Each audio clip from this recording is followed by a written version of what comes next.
tandis qu'avec les fables, surprise, on change les règles du jeu. Mais vous voyez, ce qui rend positif. Positif, c'est pas que vous êtes heureux, joyeux, mais que vous avez des surprises qui donnent du sens à la vie. C'est ça ce qu'on a besoin.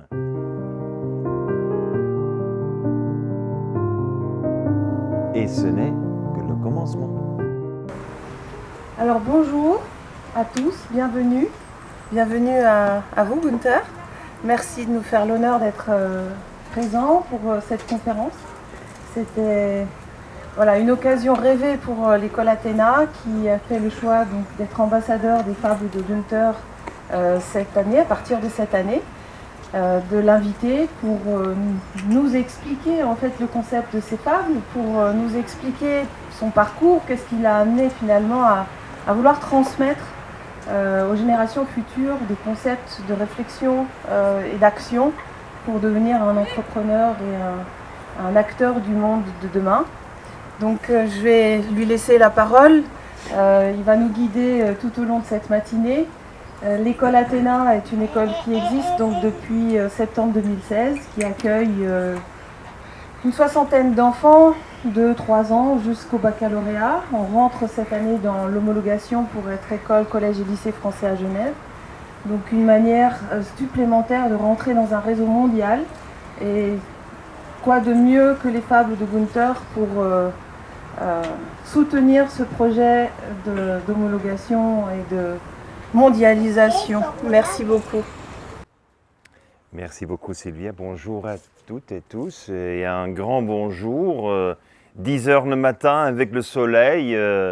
On vous a obligé de venir, je crois, parce que sinon vous seriez ailleurs, peut-être à la plage ou dans les montagnes. En tout cas, grand merci de venir. Mon nom est Gunther Pauli.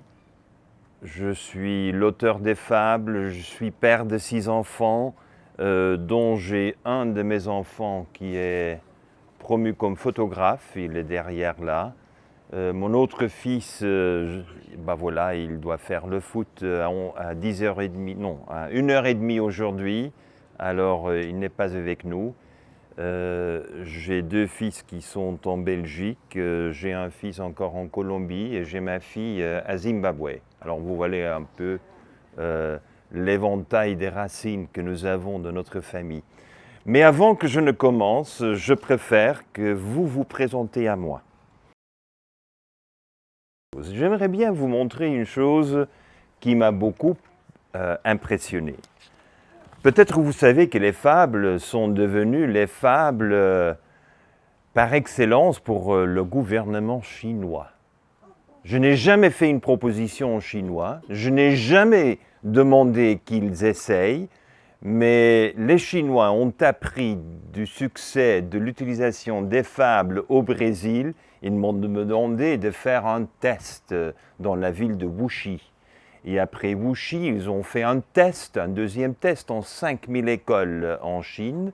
Et après 3 ans, ils ont décidé de l'implémenter, de réaliser la distribution, la traduction de 365 fables, la distribution dans toutes les écoles chinoises.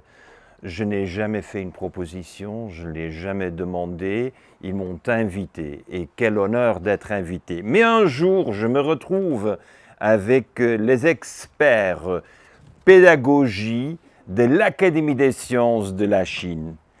Et ils me disent, professeur Pauli, nous avons décidé que vos fables ne seront jamais disponibles sur des écrans digitaux.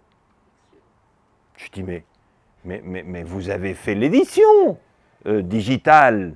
Ils disent, non, regardez, je l'ai fait avec vous ce qu'on a fait avec moi. Eh bien, c'est plat? Mais non, il y a une courbe là. Il dit, voilà, c'est exactement ça ce qu'il faut. Les yeux des enfants ont été développés pour observer la totalité de la réalité autour d'eux en 3 dimensions. Et si vous obligez les enfants de regarder le tout sur un écran qui est plat, eh bien dans ce cas-là, vous obligez les enfants d'utiliser 1000 fois plus de neurones, 1000 fois moins de neurones que dans le cas, vous avez la lecture. Raison pour laquelle, après un test de 3 ans, la Chine a décidé que les fables ne seront plus jamais lues sur un écran. Tous les fables seront toujours lues sur papier. La mobilisation des neurones était l'intérêt des Chinois. La mobilisation des neurones, mesdames et messieurs, on parle quand même dans cet âge du développement cérébral des enfants, l'époque des STEM, Science, Technology, Engineering, Mathematics.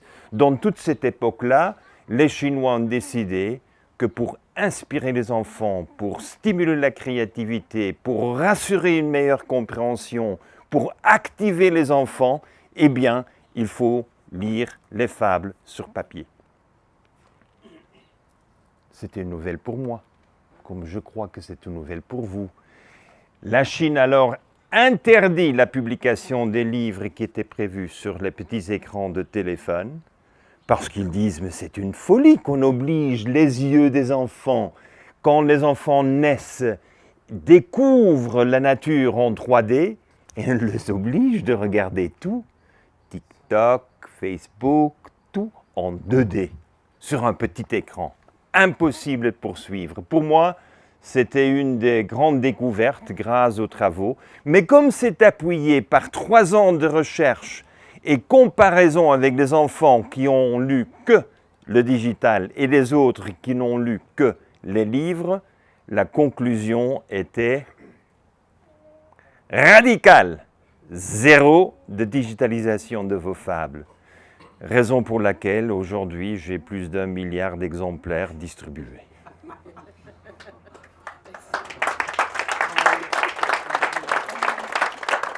Ce n'est pas l'impression des fables qui était l'importance pour les Chinois, c'était l'activation des neurones des enfants. Et je crois qu'il nous manque dans la pédagogie tant de connaissances, il nous manque tant de vision, tant de savoir-faire, parce que nous avons oublié vraiment ce qui est la pédagogie des enfants.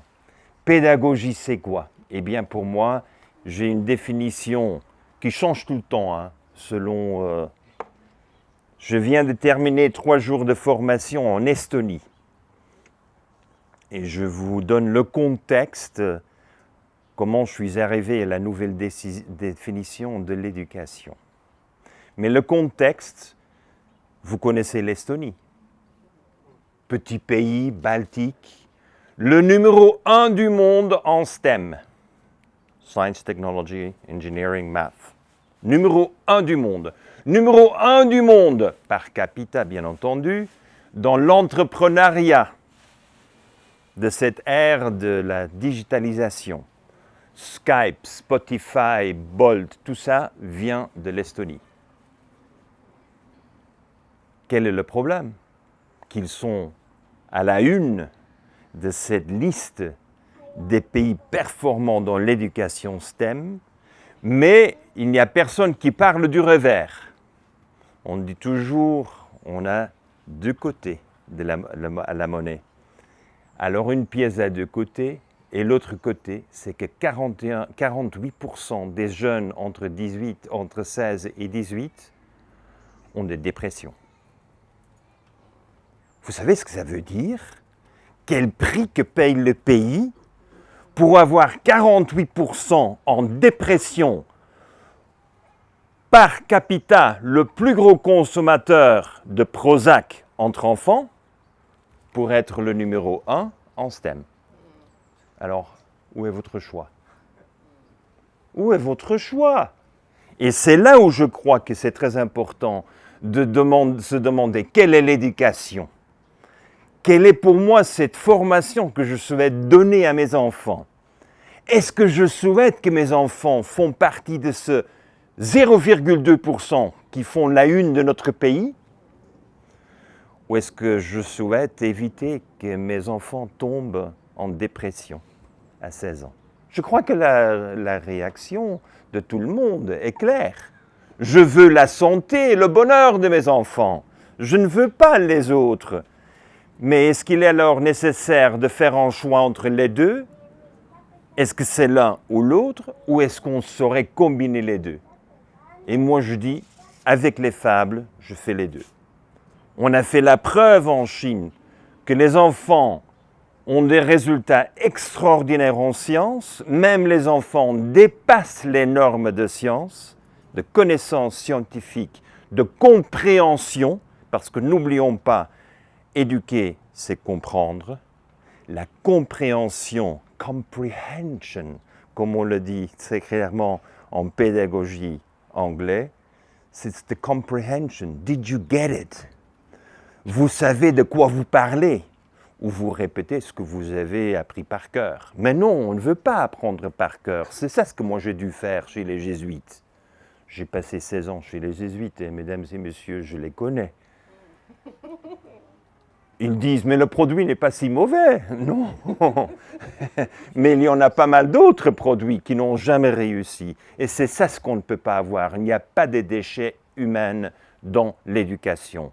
Tout le monde a à contribuer et a à découvrir. Alors, c'est quoi l'éducation? Pour moi, l'éducation, c'est de continuellement changer la barrière, la limite entre fantaisie et réalité.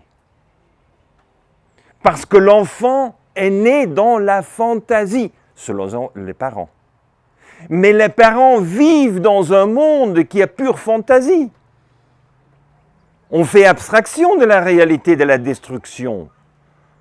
On fait abstraction du fait qu'on a éliminé 80% de la biodiversité, déjà maintenant. On fait abstraction du changement climatologique. On fait abstraction de la pauvreté qui est à la hausse, de l'impunité en faisant la guerre partout en Europe, au Moyen-Orient et ailleurs. L'impunité absolue. On peut tuer comme on veut aujourd'hui. C'est-à-dire que dans ce contexte-là, comment est-ce que j'ai cette approche positive à la vie, où j'inspire mes enfants d'effectivement vivre dans une réalité qui est la vraie réalité. Et c'est pour ça que j'ai commencé à écrire des fables. J'ai commencé à écrire des fables quand mon premier fils est né. Je crois que c'est pour tous les papas la même chose. Hein. Le premier fils ou la première fille née, ça change la vie. On sait qu'on change la vie une fois pour toutes. Et une première fable que j'ai écrite, alors je dois mettre mes lunettes. Les 5 royaumes, troisième en partant de la gauche. Oui. Je vais prendre un autre. Alors je change. Quand moi j'ai commencé à me poser des questions, je me posais la question, pourquoi est-ce que nous n'avons qu'un roi qui a un lion? Parce que moi, j'étais fasciné par les champignons. Et les champignons n'ont rien à voir avec les lions. Mais Disney et les autres nous imposent que c'est le lion qui est le roi. Et moi, j'adorais les champignons. J'adorais surtout un champignon rouge. Pas Amanita, hein, pas celui-là avec les petits points blancs, non. Parce qu'on m'avait enseigné que celui-là, il est mortel. Alors, je me suis fasciné par des champignons parce que j'avais appris à 6 ans qu'il y avait un champignon rouge et quand l'empereur de la Chine tombe malade, il est le seul d'avoir le droit de prendre le champignon rouge. Alors je me suis dit, ce champignon, et moi j'ai décidé comme enfant on peut le faire, elle, pas le champignon, elle est la reine. La reine des champignons est le champignon rouge qui s'appelle le reishi, le Ganoderma lucidum, en chinois le lingtu. C'est-à-dire, je me suis dit, mais c'est la reine. Et moi, je préfère la reine au lieu d'avoir un roi qui tue. Je préfère avoir une reine qui va guérir. Et comme enfant, j'ai le droit de changer la logique. Parce que dans mon monde que je suis en train de construire, je découvre ce qui est en moi avec une petite nouvelle. Et cette petite nouvelle me motive de changer la réalité autour de moi. Plus de roi, la reine guérissante. Et c'est ça ce qui m'a beaucoup motivé de partager avec mon fils. J'ai voulu partager avec mon fils qu'il y a des rois et des reines, mais il y a des rois qui font la guerre et il y a des reines qui font la paix. Je préfère la paix comme enfant. Qui est l'enfant qui souhaite être mobilisé pour faire la guerre? Qui sont les parents qui aiment bien que leurs enfants font la guerre? Je ne crois pas. Et c'est dans cet esprit-là que cette fable est née et que nous avons commencé à développer des fables. Je dis nous parce qu'évidemment, c'est l'enfant qui me donne le plus d'inspiration. Les enfants doivent découvrir ce qu'ils ont en eux. L'apprentissage entre fantaisie et réalité, c'est la découverte en soi. Et ce sont les fables qui vont donner l'opportunité d'exposer aux enfants 10 000 thèmes scientifiques. Je vous souhaite bonne chance de le faire avec le système pédagogique d'aujourd'hui. Même ce qu'on impose par gouvernement aux enseignants, jamais on n'arrive à 10 000, ni à 1000. Mais grâce à la technique de exposer et de ne pas imposer, pour qu'aujourd'hui on a une imposition aux enseignants, on oblige les enseignants d'enseigner la loi de la gravité. Si vous n'enseignez pas la loi de gravité, vous ne passez jamais vos examens ni vos homologations. Moi, j'enseigne autre chose. J'enseigne absolument rien du tout. Moi, je pose la question, comment est montée la pomme dans l'arbre? Alors, j'attends votre réponse. Comment monte la pomme dans l'arbre? Est-ce qu'il y a quelqu'un qui connaît les 7 lois de la physique qui permettent à la pomme d'avoir la force pour remonter dans l'arbre contre la loi de gravité? Et je vous assure, en Chine, nous avons la preuve qu'après 1 mois, les enfants de 6, 7, 8 ans connaissent les 7 lois de physique qui permettent à la pomme de monter contre la loi de la physique. Et quand vous connaissez les lois qui vous démontrent qu'il est possible pour chaque pomme, chaque poire, chaque fruit de monter contre la loi de gravité, eh bien, je vous assure que la loi de gravité est 2 fois rien. On dit que c'est secondaire. Et c'est là où on arrive avec la vraie pédagogie. Est-ce que moi je souhaite que mes enfants puissent répondre à la question qui est sur Wikipédia, qui est sur ChatGPT, qui est sur tous les réseaux, loi de gravité, ou est-ce que vous souhaitez que les enfants aient la capacité d'écouter une question et de dire « ça m'intéresse ». Ça m'intéresse, mais maintenant intervient un élément super important. Bien entendu, pour 10 enfants sur 100, c'est intéressant. 10% le trouvent intéressant. 82% ne s'intéressent pas du tout comment monte la pomme. Mais il n'est pas d'importance. Parce que quand il y a un enfant qui a imaginé les solutions, que fait un enfant qui est motivé d'avoir trouvé la solution? L'enfant partage. Alors, ce que nous avons grâce à ce système de partage d'enseignement par les enfants, on retombe ce qu'on appelle dans la pédagogie le mutualisme. Vous connaissez le mutualisme? Le mutualisme est la vraie révolution de Napoléon. Vous vous rappelez de Napoléon, de ses guerres.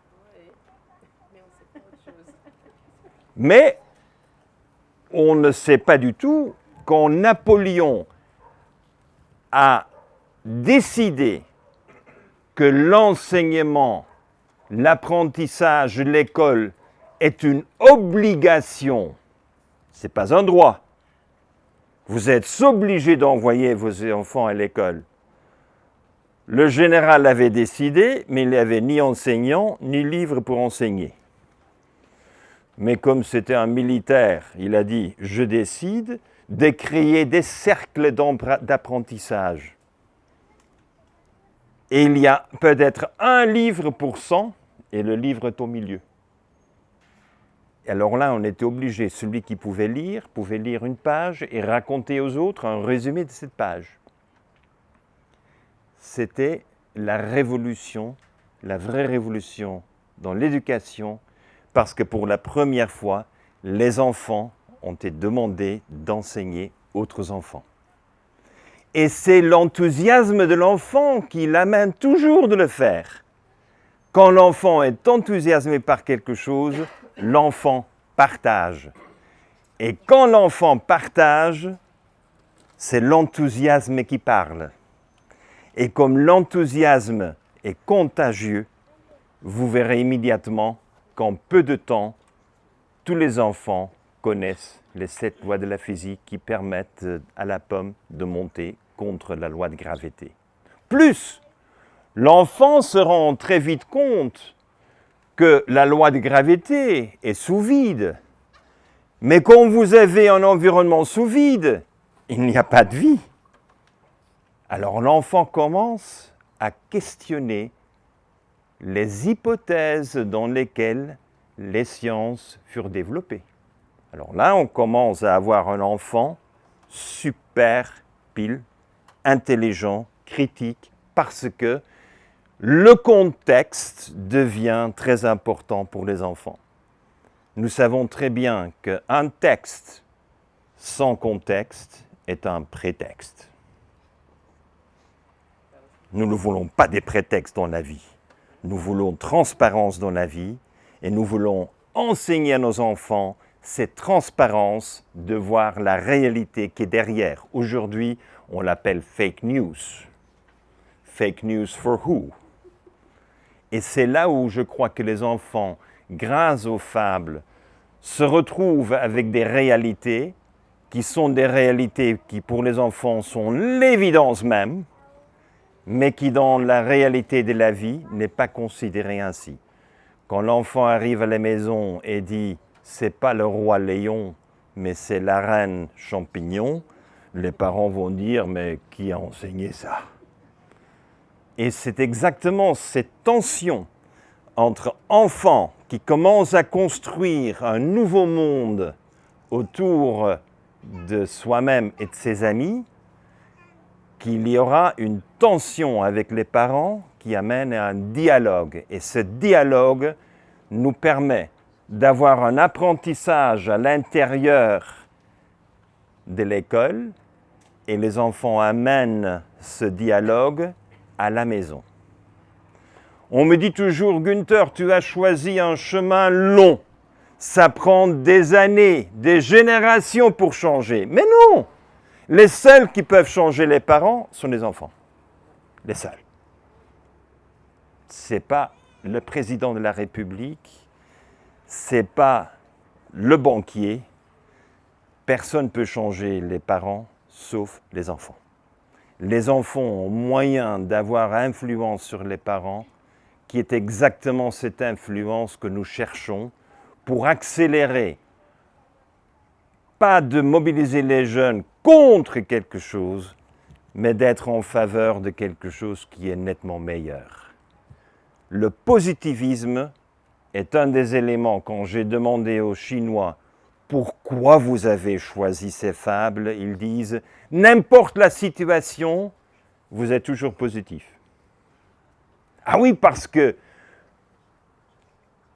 le drame absolu, le mal absolu, c'est dans l'enfer. Et pour arriver à l'enfer, il faut mourir. Alors, entre-temps, on fait avec l'imperfection.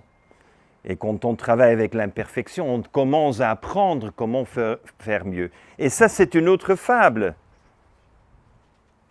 C'est cette fable sur pêcher sans filet. Je vous assure, en Chine, nous avons vécu, au Brésil, nous avons vécu un grand changement de comportement des pêcheurs.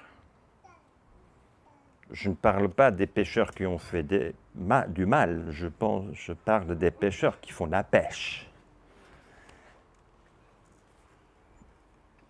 Pêcher sans filet. Quelle est aujourd'hui la situation? On a la surpêche. 30% des poissons qu'on pêche, on ne mange jamais. On les jette. Sert à rien, selon notre système industrialisé.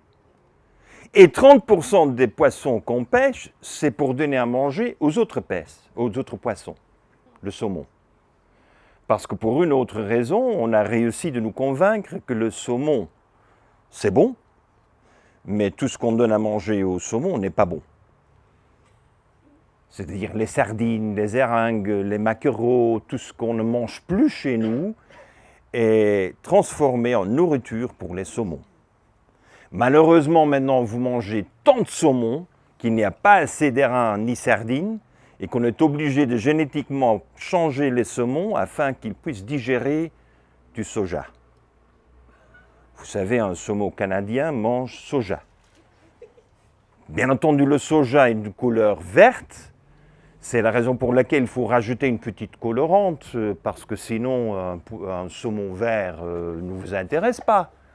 Alors, on vous rajoute quelques colorants, qui, si on a de la chance, ce sont des colorants des tomates, parce que bon, le rouge des tomates se mélange très bien avec le jaune des saumons, et dans ce cas-là, vous avez un saumon qui est plus ou moins rosé. Hein.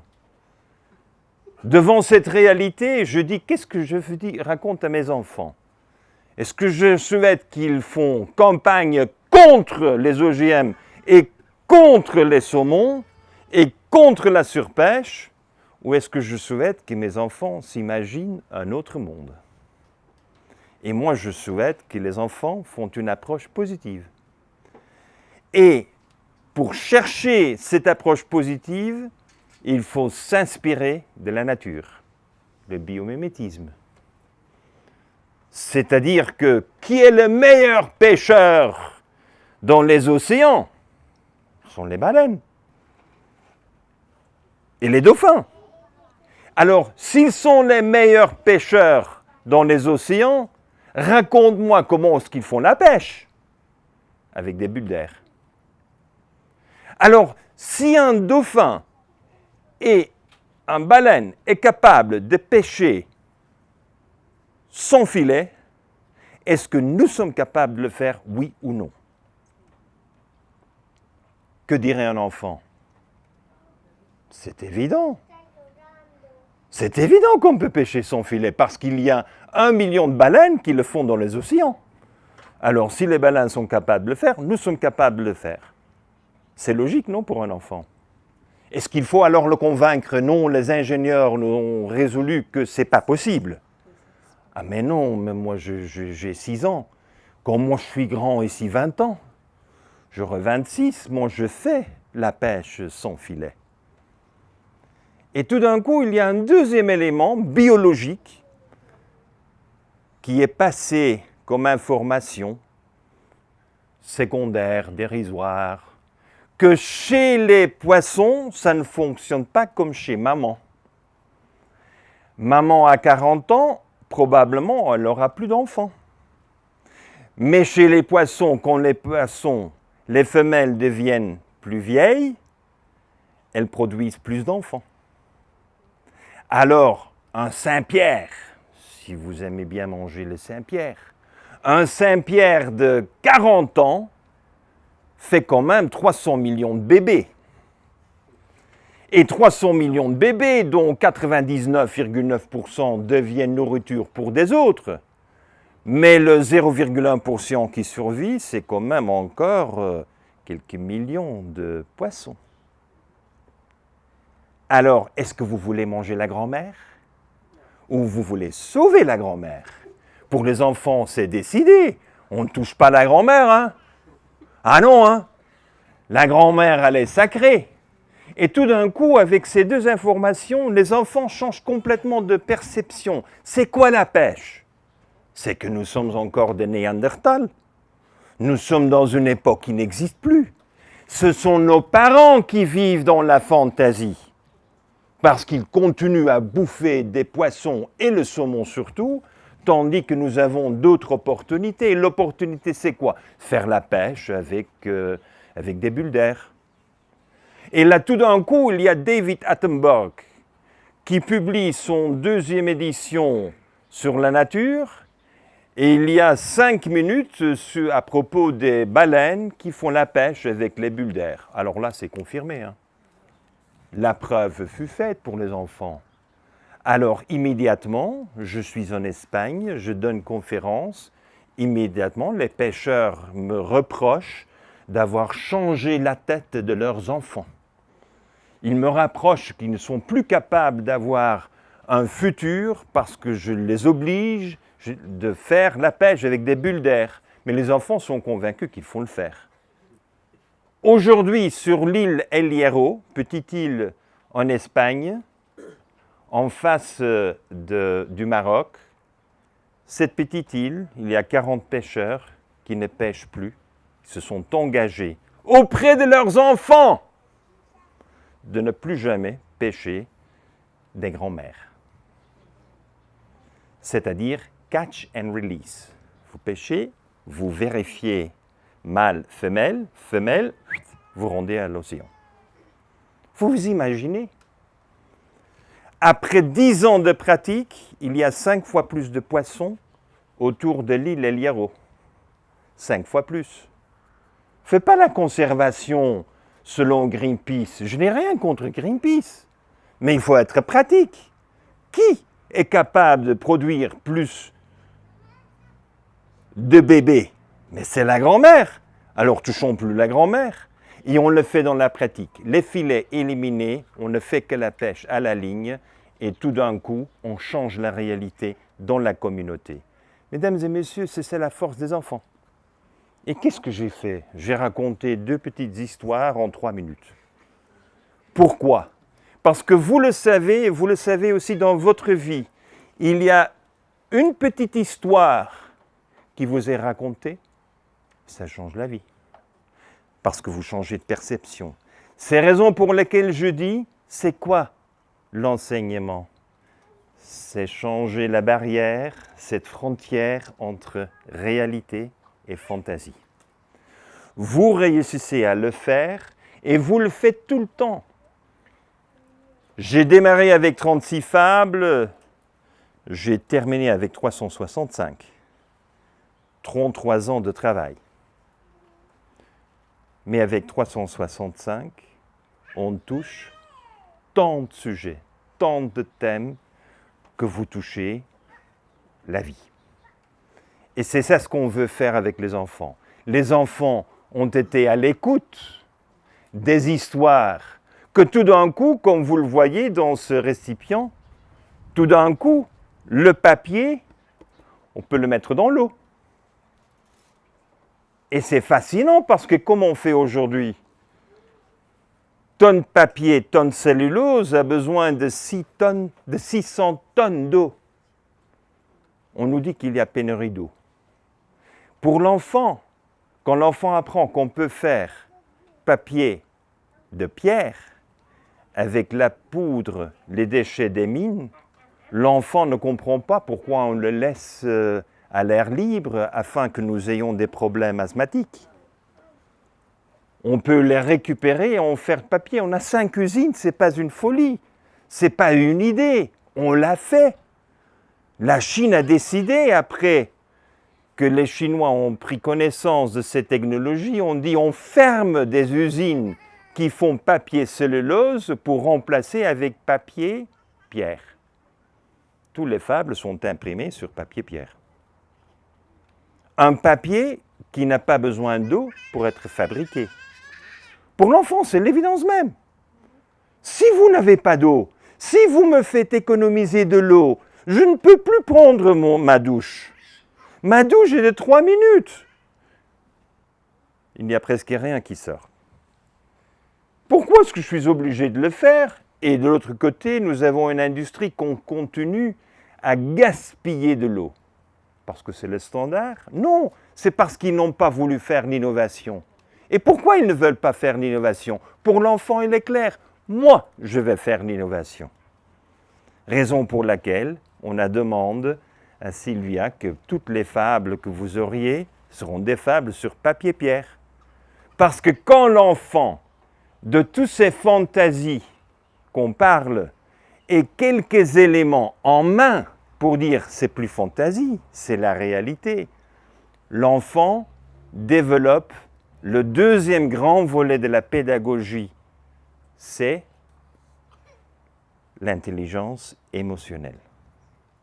Les enfants ont besoin d'être rassurés, confiants, d'avoir la capacité de questionner, la capacité de raisonner contre la logique de papa ou de maman ou de l'enseignant.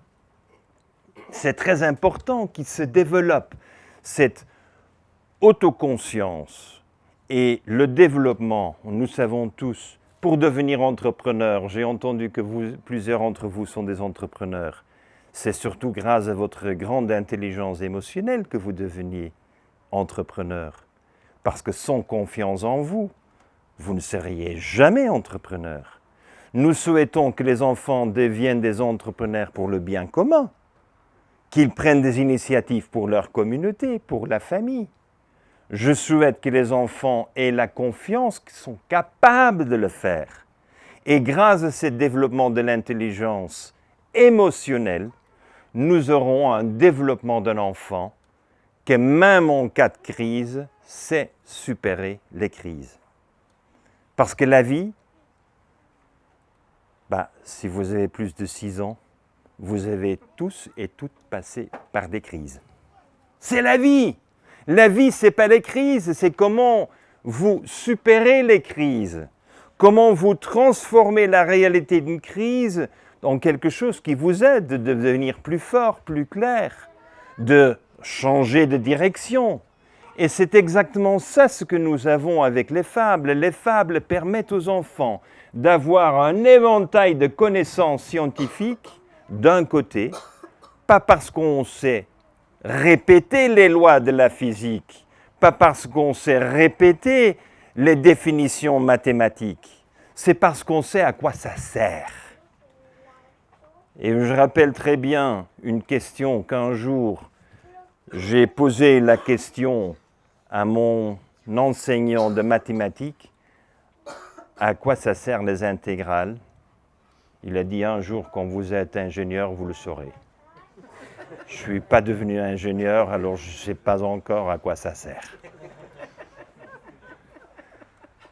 Vous savez, le problème, c'est qu'il y a tant de choses qu'on nous enseigne, on ne sait pas à quoi ça sert. Et si vous ne savez pas à quoi ça sert, alors, ça n'a pas d'intérêt. Mais un jour, j'étais au Brésil. La raison pour laquelle je fais beaucoup de travail au Brésil, c'est parce que dans le développement de ma pédagogie, j'ai été beaucoup impressionné par un homme brésilien, Paulo Freire. Qui connaît Paulo Freire? Merci, madame. Vous sauvez l'auditoire. Paulo Freire était un homme que j'ai connu dans les favelas de Rio de Janeiro. Et lui, il pouvait enseigner à lire et écrire en 2 semaines. Imaginez-vous, moi, chez les jésuites, 9 mois. Hein? Alors ils disent que ce sont des bons profs.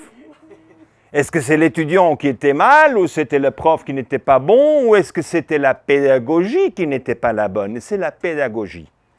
Paulo Freire, une mère qui n'a rien à donner à son enfant, et son enfant est malade, eh bien, il enseigne comment demander par écrit un médicament. Et elle apprend immédiatement, parce que c'est une nécessité. Eh bien, j'applique cette même logique dans beaucoup de situations avec mes fables. L'enfant qui regarde quand même les médias, l'enfant sait qu'il y a une serpèche. Et quand l'enfant trouve la solution de pêcher avec des bulles d'air, pour l'enfant, c'est immédiat, c'est maintenant. Parce que l'enfant veut arrêter les conneries qu'on est en train de faire. Et pour les enfants, c'est clair, il y a une solution. C'est la raison pour laquelle il y a cette urgence, ce désir de comprendre. Mais une fois que l'enfant se met dans ce monde de la baleine, il y a autre découverte que l'enfant fera. C'est la vie. On commence à tirer une ficelle, on commence à retrouver tant d'autres choses que même moi, je ne savais pas que j'avais inclus dans mes fables. Quel est l'enseignement? C'est changer la frontière entre réalité et fantaisie. Il y a une petite ficelle qui trouve. Tout d'un coup, l'enfant se rend compte que la baleine, comme nous, a un cœur. Un cœur qui s'est pompé 1000 litres de sang par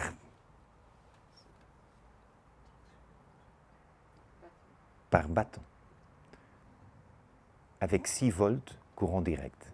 Ah, 2 petites batteries. Mais ce baleine n'a pas de batterie. D'où vient l'électricité? Quand même, tout d'un coup, l'enfant est coincé devant une réalité que la baleine est capable de pomper 1000 litres et son père ingénieur lui dit qu'il n'y a pas de pompe qui existe. Ça n'existe pas dans le monde. 6 volts courant direct, 1000 litres, impossible. Quand l'enfant, de nouveau, se rend compte que le pauvre père, je ne sais pas ce qu'il a fait à l'UNIF, mais il n'a pas appris quelque chose d'important. Parce que la preuve, elle est faite, la preuve est dans les océans. Mais si en plus il y a un oncle qui a une crise cardiaque, l'enfant apprend que les baleines, même avec un cœur qui baigne dans le gras, n'ont pas de crise cardiaque. Les baleines n'ont pas de crise cardiaque, ce cœur pompe 1000 litres par bâton pendant 80 ans sans maintenance. Sans batterie. Alors là, les enfants sont convaincus. Hein. Alors là, c'est le cœur qu'il faut apprendre comment ça fonctionne. Hein. Et ça fonctionne grâce à sa nourriture. Alors là, qu'est-ce qu'il mange? Et bien entendu, c'est du krill. Quelques petits poissons. Ah, il n'est pas végétarien. Non, il n'est pas végétarien. Il mange des poissons, mais des petits. Évidemment, les baleines ne mangent pas les gros poissons. Parce que les baleines sont très reconnaissants du rôle de la grand-mère. C'est pour ça que les baleines ont fait des bulles qui sortent. Et les bulles sont de la taille qui permettent de rattraper les petits poissons. Mais les gros poissons, surtout la grand-mère, qui attendent 300 millions de bébés, eh bien ce poisson-là est lourd et passe par les bulles. Oh, quelle intelligence! L'enfant est maintenant amoureux des baleines. Et c'est plus possible. C'est ma campagne au Japon. Je fais campagne au Japon, pas contre la pêche des baleines. Je suis en train de convaincre que le cœur des baleines est d'une intelligence si extraordinaire que ça ne vaut pas la peine de les tuer ni de les manger. Et tout d'un coup, quand vous avez un lien émotionnel et vous comprenez les sciences qui nous enseignent, parce que la grand-mère, c'est une chose, mais qui va tuer l'enseignant? Et si c'est la baleine qui m'enseigne toutes ces quand même connaissances, toutes ces innovations, qui ne sont plus des innovations parce que ce sont plutôt des découvertes, parce que la baleine le pratique depuis 1 million d'années, alors nous faisons la découverte et pas l'innovation. Ça veut dire que maintenant j'amène les enfants à la modestie. Ah, on est un peu humble. Ah oui, c'est pas mauvais hein, de l'enseigner aux enfants. Quand vous découvrez tout ça, vous êtes quand même modeste dans votre approche de la vie. Vous ne faites pas comme ça. Vous partagez. Vous devenez admiratrice de cette beauté qui vous entoure. Et c'est comme ça qu'on devient écologiste. Mais écologiste avec connaissance des sciences. Écologiste avec des connaissances que personne d'autre partage avec nous. Parce qu'on devient la nouvelle génération qui est conscient qu'il y a une telle intelligence.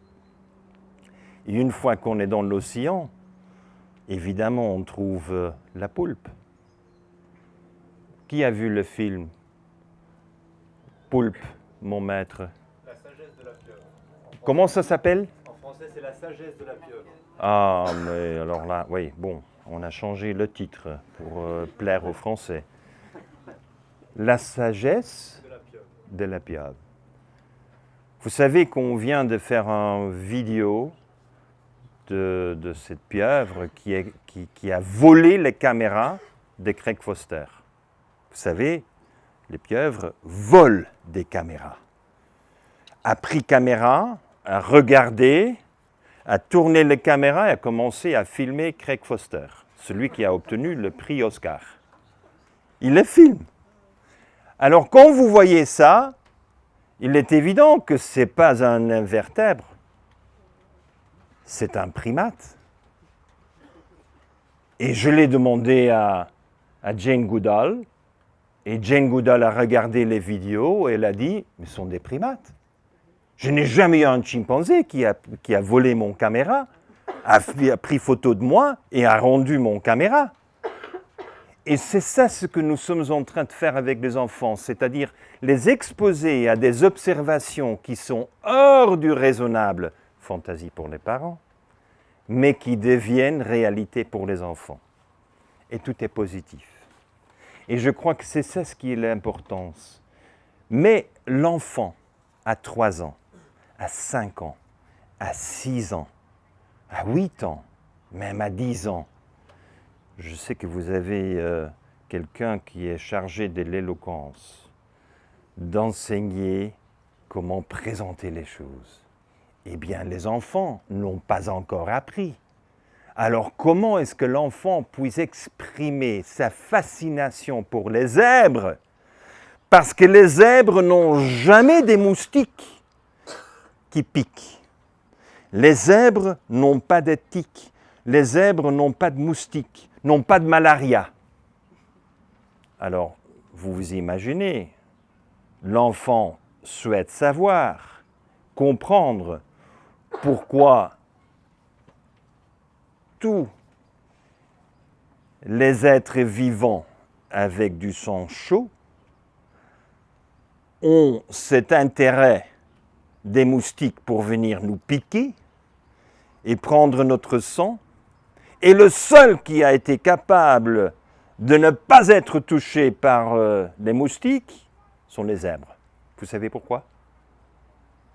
Vous savez pourquoi les zèbres? C'est dans les colonies bleues, le noir et le blanc. Oui, continuez. Les courants d'air, en fait, le côté thermique, il me semble que c'est ça. Oui, vous avez tout à fait raison, mais voilà.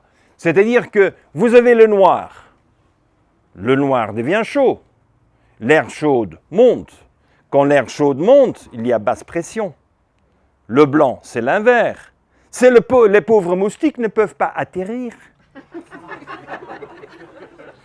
Il y a trop de vent tout le temps.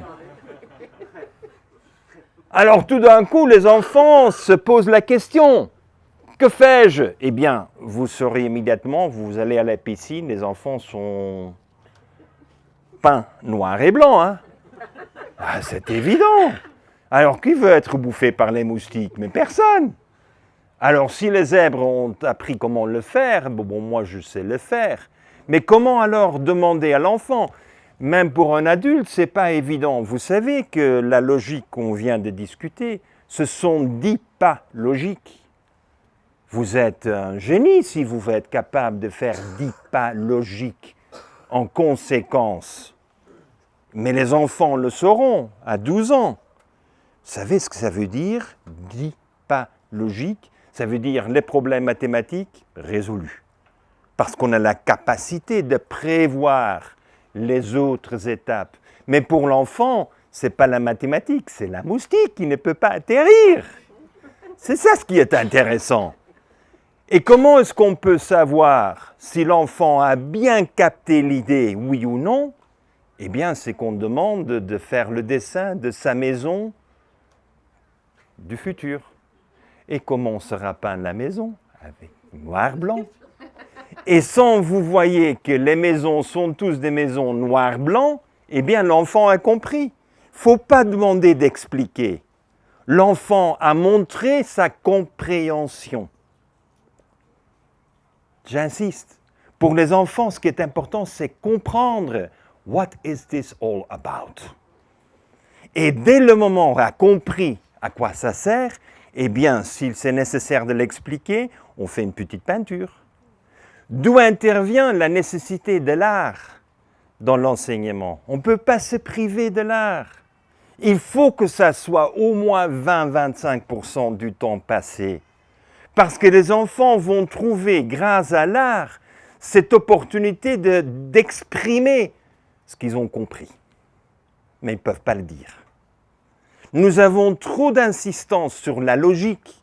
Nous avons trop d'insistance sur la raison. Ah oui, les Français, c'est rien à faire. Nous avons beaucoup plus besoin de la danse. On peut expliquer avec une danse le tourbillon de l'eau. Vous connaissez l'eau. Vous savez que l'eau, la molécule, elle est de 61 degrés entre les deux hydrogènes et l'oxygène. Alors, de forcer la molécule d'eau d'aller tout droit est impossible, parce que la structure moléculaire l'oblige de faire le tourbillon. Alors, pour l'expliquer aux enfants, il faut danser. Ah oui, danser c'est beaucoup plus facile, non? D'expliquer le tourbillon. Vous voulez le faire avec des atomes? Vous voulez vraiment emmerder les enfants avec des atomes?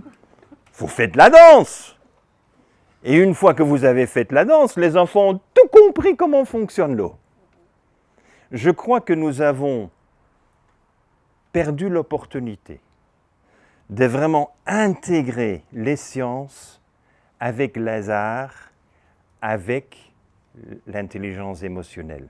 Il est évident, une danse, ça se fait avec une intelligence émotionnelle, aussi avec une confiance. On ne danse pas sans confiance. C'est-à-dire que je suis en train d'entretisser les différents éléments dont nous avons besoin de continuellement changer cette frontière entre fantaisie et réalité, et nous avons plusieurs outils. Mais l'outil le plus important, le premier, le deuxième et le troisième, il y a des écoles qui l'appliquent. Mais le quatrième est quand même pour moi le plus important. C'est la capacité de faire des liens, faire des connexions. La vie, c'est quand même des millions de connexions. Il faut que nous serions connectés ou comprendre les connexions qui sont dans notre vie. Soit vous voulez faire des connexions, soit vous voulez comprendre comment ces connexions sont arrivées chez moi. Et c'est quelque chose qui est dans la structure des fables. Chaque fable a 12 à 14 connexions.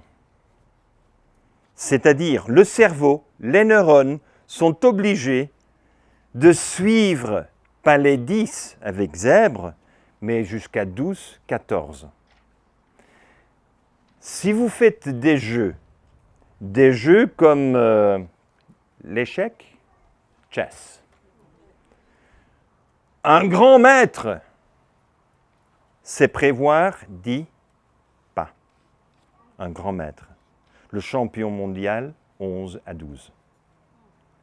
Chaque fable met les enfants dans la routine d'apprendre la connexion entre 12 et 14 éléments présentés. C'est vous! Pour l'enfant, c'est vraiment forcé, c'est un marathon des neurones. Les neurones sont obligés de faire le lien tout le temps. C'est pour ça que vous savez quand même, comme parent qui a déjà raconté des belles petites histoires aux enfants, il y a des histoires que les enfants souhaitent que vous répétez chaque nuit. Pourquoi est-ce qu'ils ont décidé que c'est la fable qu'il faut raconter chaque nuit? J'ai un autre. Non, l'enfant dit, je veux celui-là. Il n'a rien à faire. Pourquoi? Parce que dans le développement neural des enfants, ce sont des histoires où l'enfant a trouvé le confort des connexions. Même si vous changez un mot, l'enfant vous corrige. Ils savent parfaitement, c'est pas comme ça que c'est l'histoire. Vous n'avez jamais obligé cet enfant de 2 ou 3 ans de mémoriser, d'apprendre par cœur cette fable, mais l'enfant sait exactement, ce mot n'était pas là. Et c'est exactement cette découverte que l'enfant a découvert quelque chose en soi, que l'enfant souhaite reconforter son état d'esprit dans une logique qui dépasse les 10, 12 liens neurones. Je travaille beaucoup avec Rodolfo Linas. Je ne sais pas si vous connaissez Rodolfo. Rodolfo Linas, maintenant, a 90 ans. Il est professeur de neurosciences à New York University. Il est colombien, mais c'est l'homme des neurosciences. Et c'est lui qui m'a enseigné l'importance de que non, ce n'est pas seulement que les enfants doivent apprendre quelque chose, c'est qu'il y a une certaine routine, une certaine fixation qui passe dans le cerveau avec les neurones. Et une fois que les enfants l'ont appris, surtout grâce à des émotions, surtout grâce au fait qu'ils ont pu s'exprimer avec des arts, ce sont des réflexes que l'enfant retient pour le reste de sa vie. Ça veut dire, la crise arrive, on a des réponses. On a des routines de réponses. Et on le fait avec confort, parce que les neurones l'ont fait en perpétuité lors de ta vie. C'est là où nous intervenons aux 5e intelligences, les sciences, les émotions, les arts, les connexions. C'est que vous savez très bien que l'enfant se réveille le matin et ne fait pas un plan pour la journée. Trouve un jouet et commence avec le jouet. Ne trouve pas un jouet et fait des bagarres avec papa et maman parce qu'il ne trouve pas le jouet. C'est-à-dire, il y a une idée fixe dans la tête de l'enfant et le jeu, c'est l'important. Et c'est exactement ça ce que nous souhaitons. L'enfant veut toujours passer à l'action. Nous, parents, nous avons un agenda. Ah non, avant le petit déjeuner. Vous ne jouez pas avant que vous avez terminé le petit déjeuner et vous avez fait votre lit. Sinon, pas de jeu. Mesdames et messieurs, de temps en temps, il est très important que les enfants puissent passer à l'action. Le moment que leur corps leur dise « c'est le moment de passer à l'action ». Malheureusement, nous avons cette idée fixe, nous, qui vivons dans la fantaisie, qu'il faut avoir discipline. Combien de discipline on a besoin? On a besoin de discipline. Mais il faut vraiment choisir les moments. Et je crois que les fables de mon expérience imposent aussi bien discipline que manque de discipline absolue. Je vous donne un cas concret. Quand moi je suis en Chine et j'enseigne aux enfants de 5 à 8 ans. Mes sessions avec les enfants sont en général de 2h20 à 2h40. Et on me dit, mais au début on me disait, professeur, on ne peut pas, les enfants ont besoin d'un repos. Ah oui, ils ont besoin d'un repos quand ils sont énervés, ça ne les intéresse pas. Mais quand ils sont sur leur TikTok et sur leurs jeux vidéo, 2 heures c'est rien. Alors qui est mon concurrent? C'est TikTok. Moi je fais mieux que TikTok. Alors pour autant que je fais mieux que TikTok, les enfants ont une limite absolue, c'est les toilettes. Après 2h40, il faut aller aux toilettes. Ça, j'ai appris. Alors là, en général, les enfants ne tiennent plus. Il y a des joueurs de jeux de vidéo qui ont des couches-culottes pour pouvoir jouer plus long. Mais moi, je ne suggère pas pour les enfants. Mais vous savez, la réalité, c'est que le moment où l'enfant est intéressé, est engagé, n'a rien à faire. Je ne peux pas dire à mon fils, j'ai une réunion importante aujourd'hui. Il dit, papa, j'ai de foot. À 1h30, j'ai match de foot, il n'a rien à faire. Tu peux faire ce que tu veux, c'est moi le foot. je crois que c'est très important que les enfants sachent que nous avons cette liberté de leur faire des choix, mais c'est surtout pas seulement de faire des choix, c'est de passer à l'action, faire quelque chose. Pour les enfants, j'ai 2 mots qui sont très clairs. Analyse, paralyse. Vous ne faites pas de temps en temps d'analyse avec les enfants. Parce que dès le moment que vous commencez à faire analyse avec les enfants, vous paralysez les enfants. Il faut leur donner la liberté de bouger et de faire. Maintenant, c'est l'enseignant qui doit trouver le moment, le bon choix, parce que la liberté n'est pas absolue, mais il faut faire des choix, il faut trouver le moment. Il faut trouver le moment aussi pour mettre alors 2 ou 3 ou 4 enfants ensemble.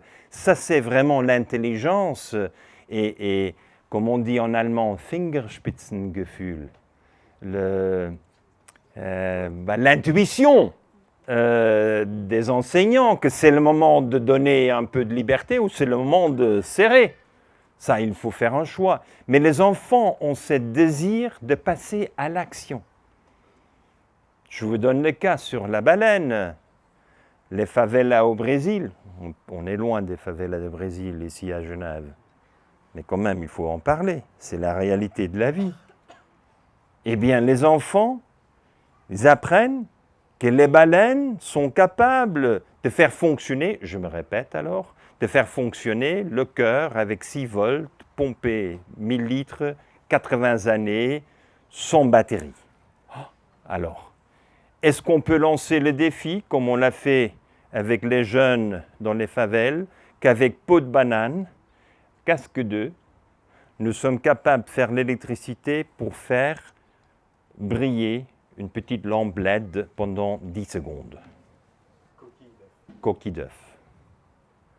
Le coquille d'œuf avec peau de banane combiné, s'il ne marche pas très bien, un peu de jus de limon ou de citron.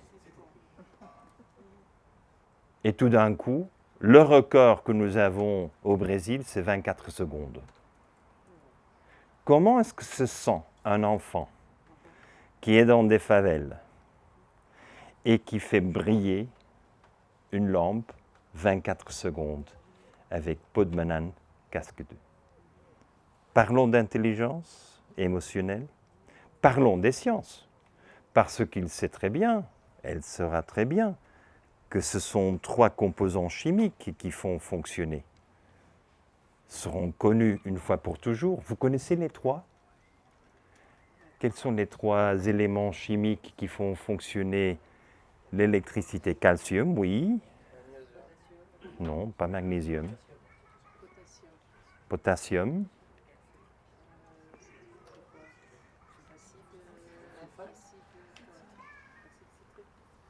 Acide citrique, non.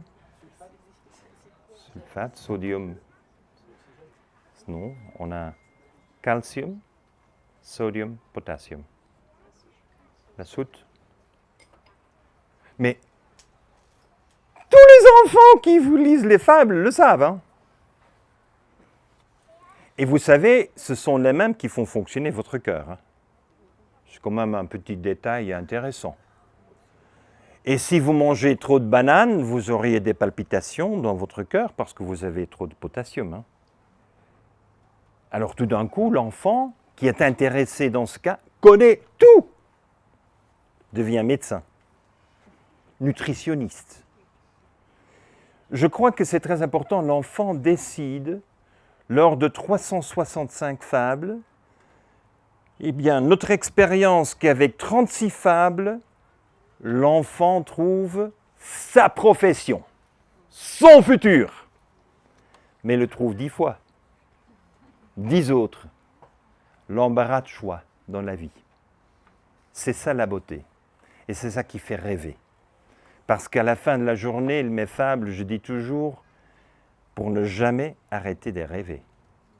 To never stop dreaming.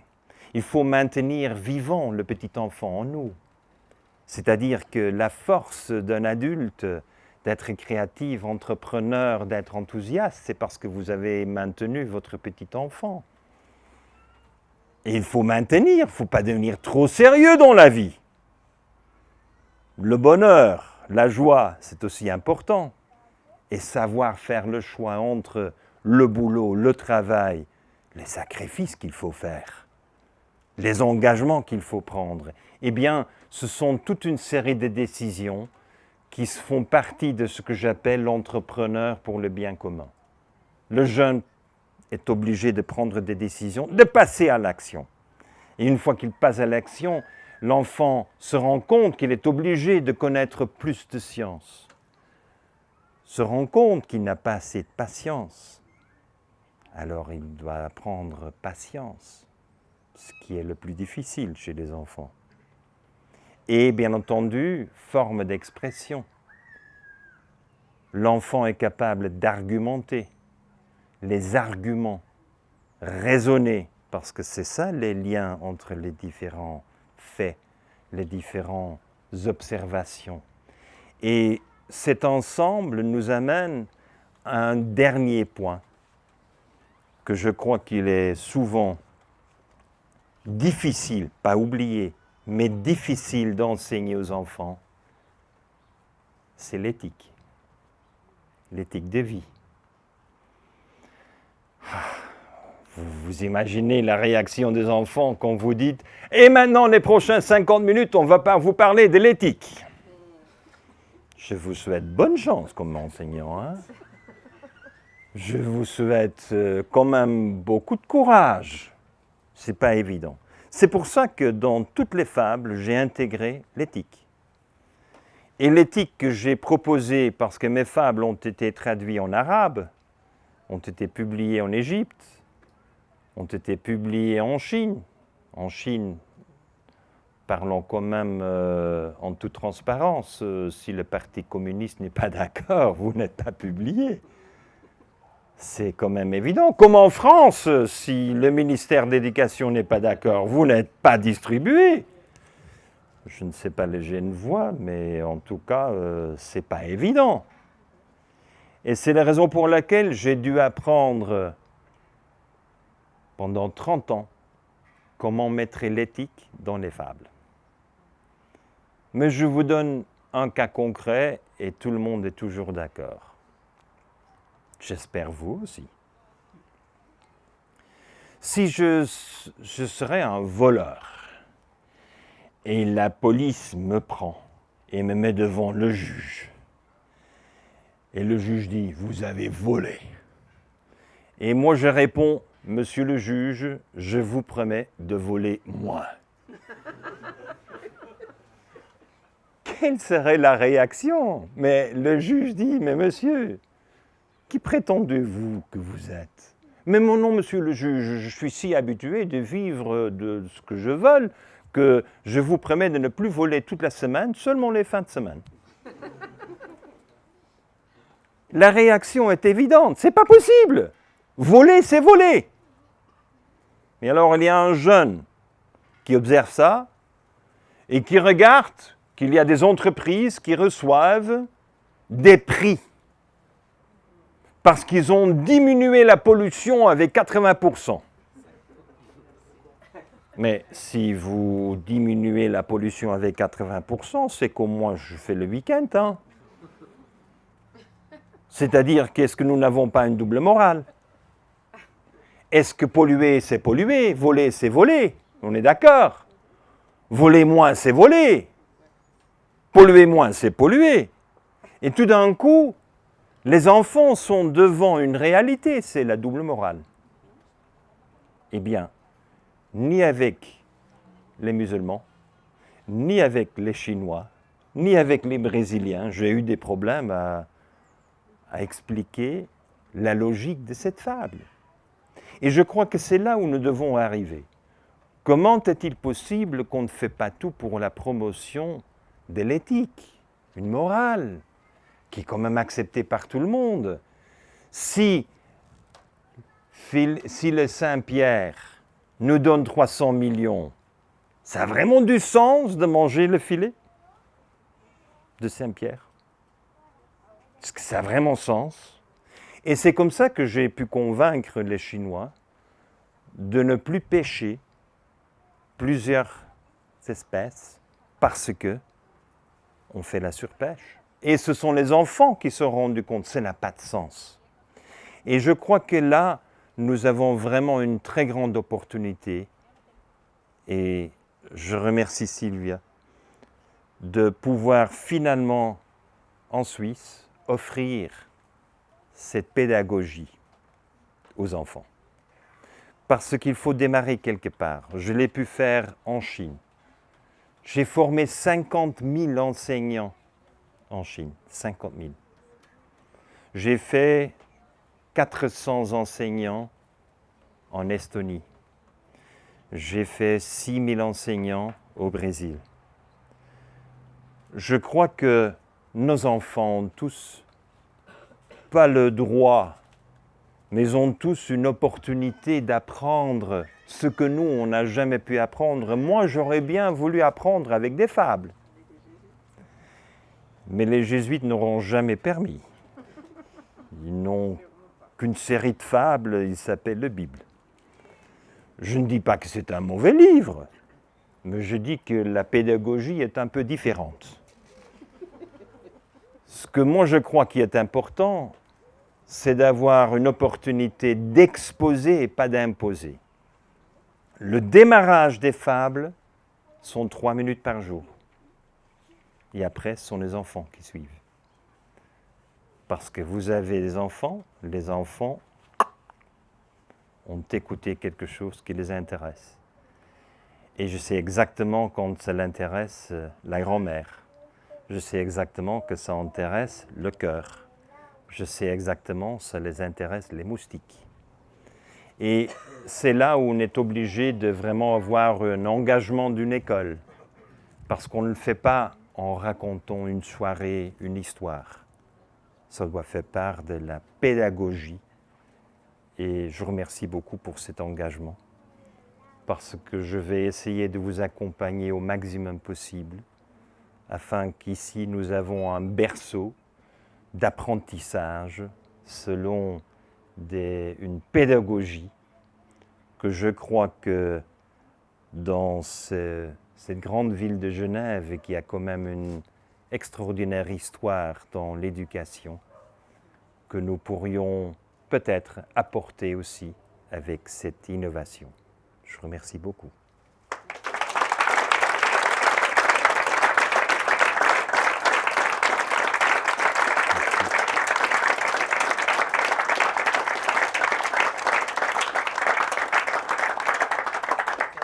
Vous avez des questions? Oui, monsieur. Quelle est la réaction avec les autorités françaises, l'éducation nationale française? Est-ce qu'ils ont connaissance? Alors, l'éducation, j'ai eu plusieurs réunions avec plusieurs directeurs et directrices à Paris. On fait ce qu'on fait toujours en France. Quel extraordinaire travail que vous faites. Je vous félicite.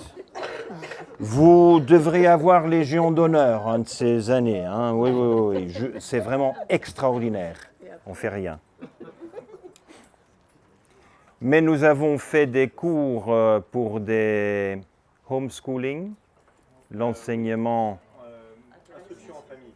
Instruction en famille, mais bien entendu, le nouveau gouvernement, ou le gouvernement existant qui se renouvelle, a décidé de limiter cette instruction en famille, cet apprentissage en famille. Alors en France, non. Je me permets de rebondir là-dessus, ça fait partie d'une de nos grandes difficultés en France et même Belgique ou à côté. Et là, la Suisse, c'est vraiment un démarrage.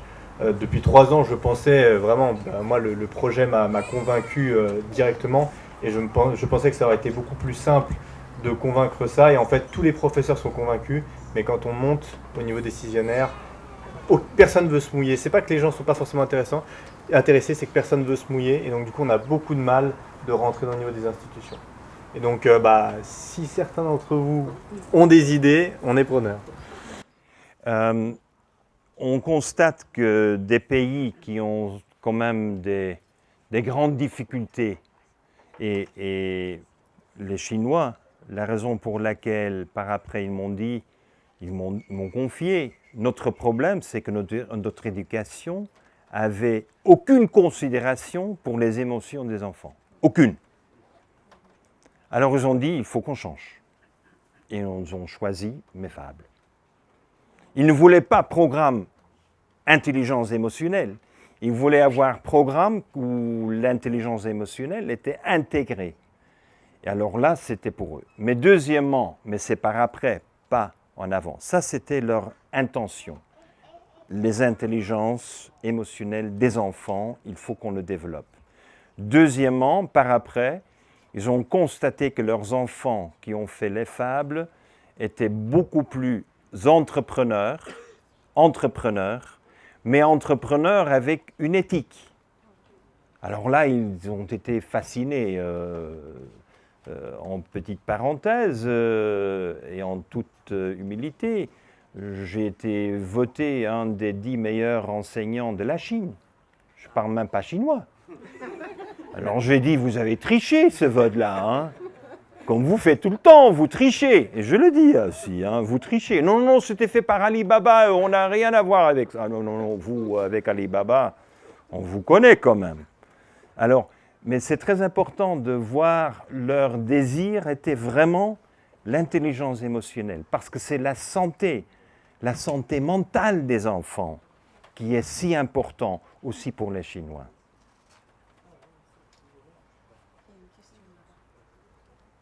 Moi, je me demande pour l'Égypte. Oui, pour l'Égypte. Militarisé, comment avez-vous fait pour intégrer ces fables? Alors l'Égypte, c'était très intéressant, c'est passé par la bibliothèque alexandrine. C'est M.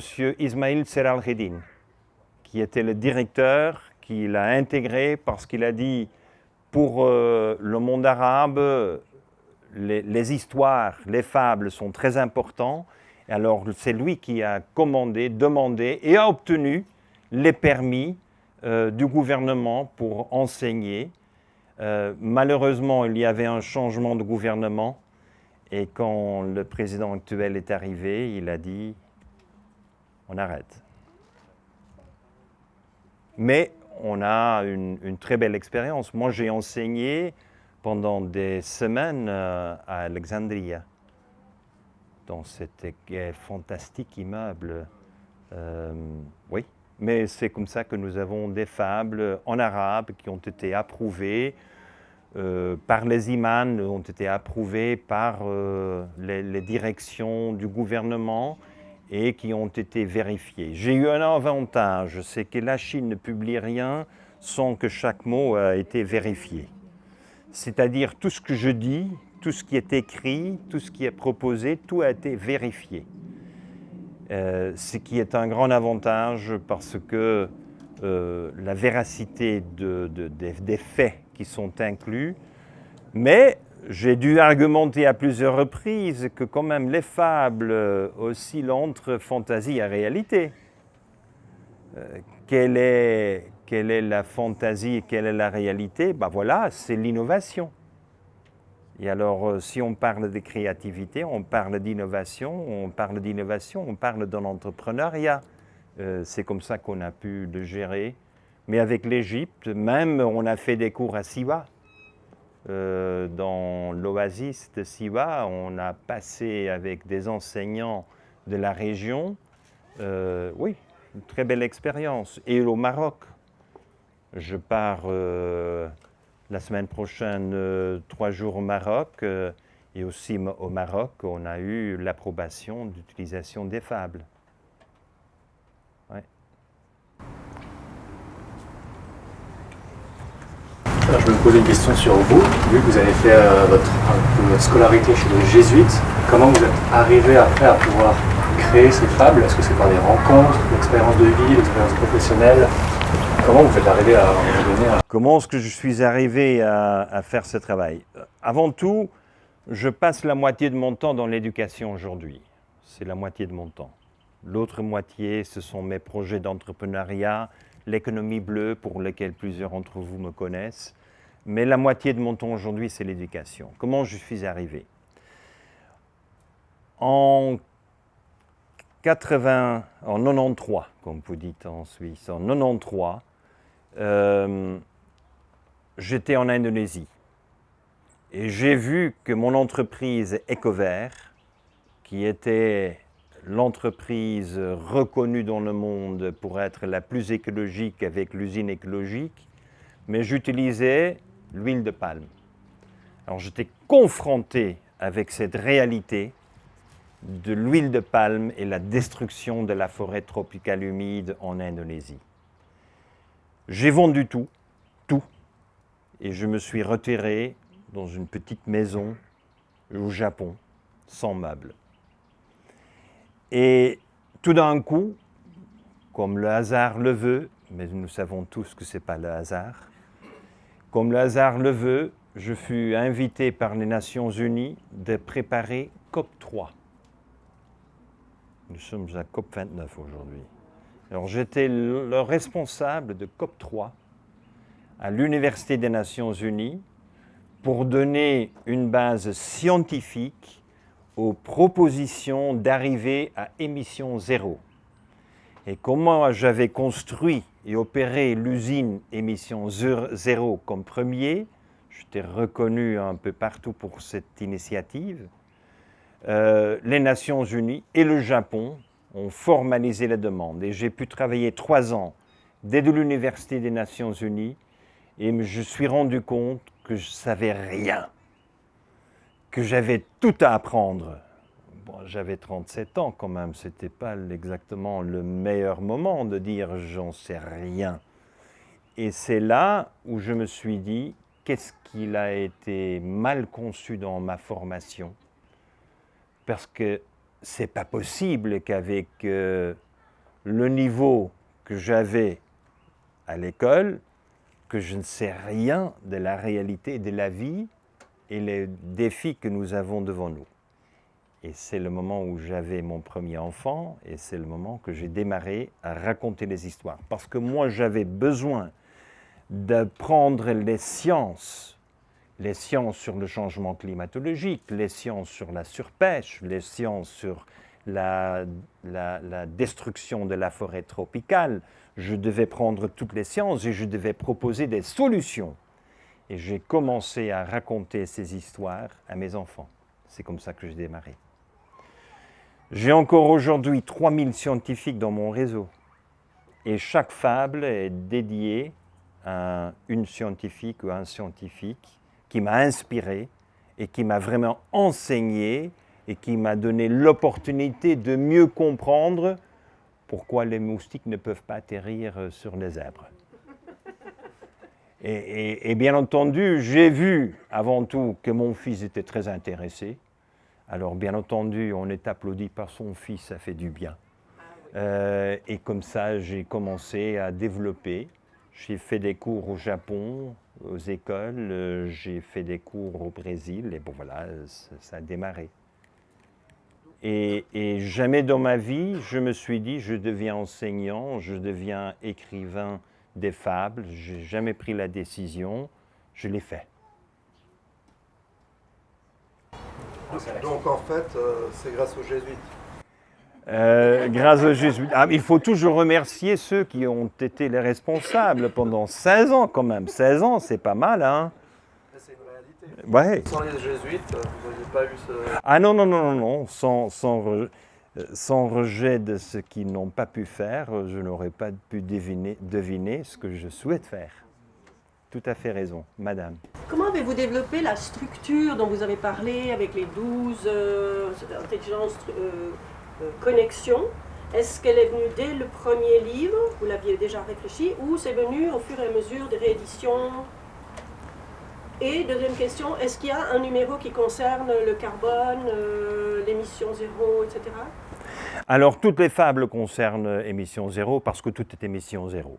Alors, là-dedans, pas explicitement, mais implicitement, c'est partout. Parce que l'objectif est émission zéro, fonctionner comme fonctionne la nature. Ça, c'est la base. La première question, la structure, dès le départ, oui. ou bien elle a évolué? La structure est mathématique. Moi, je suis plutôt Agatha Christie. Vous savez que tous les livres d'Agatha Christie ont la même structure mathématique derrière. J'ai fait la même chose. J'ai appris d'Agatha Christie. C'est-à-dire, c'est une structure mathématique, ce sont des logiques, des liens entre différentes fables. C'est-à-dire que la structure qui est derrière la fable, qui est toujours la même structure, sont toujours les mêmes structures en argumentation, toujours les mêmes structures entre les différents chapitres et connexions de fables, et tout ça, ça a été fait dès le début. Donc c'est une trame narrative avec... Trame mathématique, c'est une mathématique. En général, vous connaissez les livres d'Agatha Christie? Oui. Mais j'en ai peut-être lu un. Ah voilà. Vraiment pour en déduire la... C'est que le complot qui est toujours dans la structure, c'est toujours la même. C'est-à-dire qu'il y a une trame, comme vous dites, et il y a toujours, mais ce sont des liens qu'on peut prévoir et tout est prévu. C'est-à-dire que moi, je sais exactement à quelle phrase, sur quelle page, les enfants vont avoir quelle réaction. Je le sais, parce que je l'ai mis. Et c'est ça ce qui devient, parce qu'on a besoin de pouvoir prévoir. Hein? Le fil rouge des fables sont les surprises. Il y a toujours une surprise. Je sais exactement où est la surprise. Et la surprise, on ne fait pas en première ligne. On ne fait pas des surprises première ligne. Agatha Christie ne commence pas avec la première ligne. Non, ça c'est un peu fastidieux au début. Et c'est comme ça que j'ai appris quand même comment faire cette trame pour avoir une logique qui revient. Mais j'ai un élément supplémentaire à la logique de Madame Christie, c'est qu'elle a fait par livre. Moi, je l'ai fait connecter aussi entre livres. C'est-à-dire, vous prenez, pourquoi est-ce que je démarre? Normalement, je démarre avec 36 fables. En français, nous avons 10, c'est vrai? 10 pour le moment. C'est-à-dire qu'on a 36 parce que dans les 36, j'ai mis les connexions entre les différentes fables. Et je sais que les neurones des enfants vont passer d'une fable à autre fable. Ils vont faire le saut. Et c'est ça ce qui me permet d'avoir une fable qui intéresse un enfant, à un moment donné. Je sais qu'autre enfant aura un intérêt dans une autre fable, à un autre moment. Et à la fin, ils vont se rencontrer. Et ça, je sais parce que je l'ai mis moi-même. C'est par dessin. Et c'est ça ce qui est vraiment trame grâce à Rodolfo Linas, le neuroscientifique. C'est lui qui a dit il n'a rien à faire. Le cerveau doit former les connexions neurones et soit vous le mettez, soit c'est la pub qui le fait. Alors, vous voulez le faire? Essayons. Et j'ai essayé et je connais maintenant les résultats. Et c'est assez fascinant parce qu'on sait ce qu'on nous fait tout le temps avec la publicité. Et quelque part, vous avez une réalité scientifique qui vous a été offerte par la Chine, qui a mis en avant depuis quelques années, et là, il y a les résultats qui tombent. Donc vous êtes complètement crédible. Le fait que les Chinois le poursuivent depuis 16 ans, dans toutes les écoles, je ne crois pas que les Chinois le feront parce qu'ils veulent me faire plaisir. Je ne crois pas. C'est-à-dire qu'il y a un résultat, mais il y a une réflexion intéressante que j'aurais dû rajouter à votre question, c'est que quand le parti discutait l'usage, non-usage d'un programme pédagogique d'un étranger, hein, il est étranger, il n'est pas chinois, ils ont immédiatement décidé que ce n'était pas le ministère de l'Éducation qui devrait être responsable, parce qu'ils vont tuer le projet. Ils ont dit, non, il y a un centre éducatif au ministère de l'Environnement, ce sont eux qui devraient le faire. Et il y a le centre, the Center for Environmental Education and Communication, de ce ministère de l'Environnement. Aujourd'hui, ça s'appelle ministère de l'Environnement et d'écologie. Et c'est ce ministère qui a publié et traduit à la demande du parti. Alors, je n'ai rien à foutre avec le ministère de l'Éducation. Rien. Mais dans chaque ville, nous avons un représentant du ministère de l'écologie et de l'environnement qui représente les fables, pour assurer qu'on continue à entretenir, animer cette pédagogie. Vous avez dit qu'actuellement, il y avait 10 fables qui étaient traduites en français. Vous avez pour projet de rendre les 36 initiales accessibles ou dans quelle temporalité? Ou est-ce que vous attendez de voir déjà quelle est la mise en œuvre dans les écoles et quelles sont les structures qui vous contactent pour mettre en place ce projet-là, pour lancer les traductions?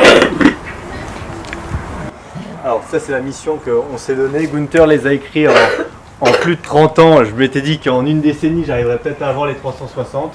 En fait on aimerait avoir la possibilité de sortir un coffret de 5 fables tous les trimestres pour le moment. Actuellement, au vu de notre difficulté à pouvoir toucher du monde et le moment économique n'est pas le plus prospère, on est beaucoup plus lent que ça. Donc là on a quasiment le 3e coffret qui va être prêt à pouvoir être en relecture, mais en fait ça va dépendre de notre capacité à trouver on n'attend pas qu'on ait de la demande, mais par contre on dépend beaucoup de cette demande pour pouvoir avancer nous, quoi. Pour le moment une grande partie de l'équipe est bénévole et donc on essaye d'avancer au fil de ce qu'on peut. On aimerait beaucoup plus développer l'équipe, agrandir l'équipe pour pouvoir aller beaucoup plus vite. Donc ça malheureusement c'est fluctuant. Est-ce que tu peux en parler du fait qu'elles soient en 2 langues, l'importance du... Ah oui, toutes les fables sont en 2 langues, toutes les publications sont en 2 langues. Un autre constat, grâce à cette grande distribution chinoise, on avait déjà noté au Brésil. Petit détail, au Brésil, ce n'est pas important si le gouvernement est d'accord, oui ou non. Ce sont les syndicats. Au Brésil, les syndicats ne sont pas d'accord, vous n'entrez pas à l'école. Alors j'ai dû faire une conférence pour 6000 membres du syndicat et heureusement ils ont voté avec 92% en faveur de l'introduction des fables. Alors là j'ai eu l'occasion d'interagir avec les syndicats, ce qui est quand même une autre approche que le gouvernement. Mais on a réussi. Mais au Brésil, il y avait un intérêt spécial de l'anglais. Ils voulaient absolument promouvoir l'apprentissage de l'anglais. Alors on faisait les fables en 2 langues, c'est-à-dire on a français, anglais, portugais, anglais, et il y a les mots-clés qui sont répétés en anglais. Après 3 ans de travail au Brésil, on a fait les tests et les enfants, sans avoir eu un cours d'anglais, reconnaissent 600 mots. 600 mots.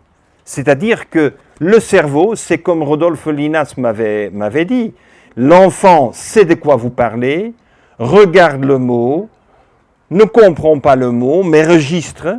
Et les neurones continuent à répéter, à reconnaître, à refaire. Et tout d'un coup, la Chine a fait le même test.